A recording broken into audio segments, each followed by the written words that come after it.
وصايا مهمة للفتيات.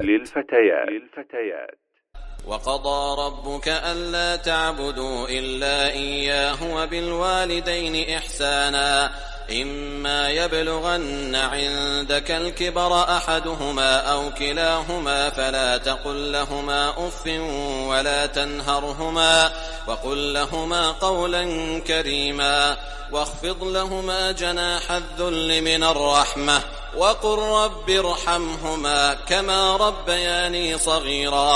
إن هذا الكلام الإلهي والتوجيه الرباني أصل من أصول مبدأ حق البر والإحسان للوالدين.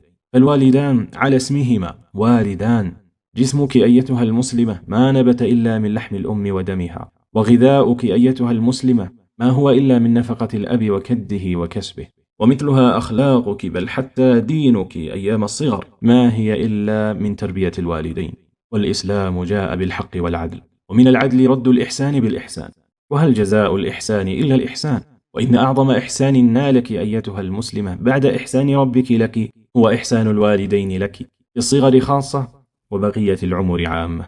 فإحسان ربك بأن خلقك بعد أن لم تكوني شيئا مذكورا، ورد إحسان الله بالخلق توحيده بالعبادة، وإحسان الوالدين لك أنهما سبب وجودك، ومنهما كان السعي لتربيتك حتى كبرت واشتد عودك في الحياة، فصار حتما على المسلمة الفاضلة رد إحسان الوالدين عليها. ولذلك قضى الله الإحسان للوالدين بعد قضائه توحيده في الآية السابقة. ورد إحسان الوالدين يكون بأمور كثيرة، من أعظمها القرب منهما بكل وسيلة قدر المستطاع، ويتأكد ذلك حينما يبلغان الكهولة، وإكرام الكلام معهما بألطف الألفاظ وأحنها وألينها وأكرمها. وفي حال وجود الخلاف معهما أو حدة النقاش يجب تجنب التأفف والتذمر ورفع الصوت، فضلا عن غيره من التهديد والوعيد أو ما يكون أكبر منه من ضرب أو أذى. ومن أعظم الإحسان لهما الدعاء لهما بالرحمة والمغفرة في حياتهما وبعد مماتهما.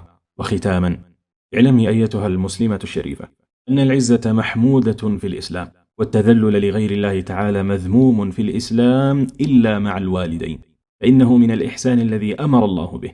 فإياك أن تري نفسك أعز من والديك، ولتكن الرحمة بهما عند الكبر دافع لك بالتذلل لهما في التعامل، عملا بقوله تعالى: واخفض لهما جناح الذل من الرحمة.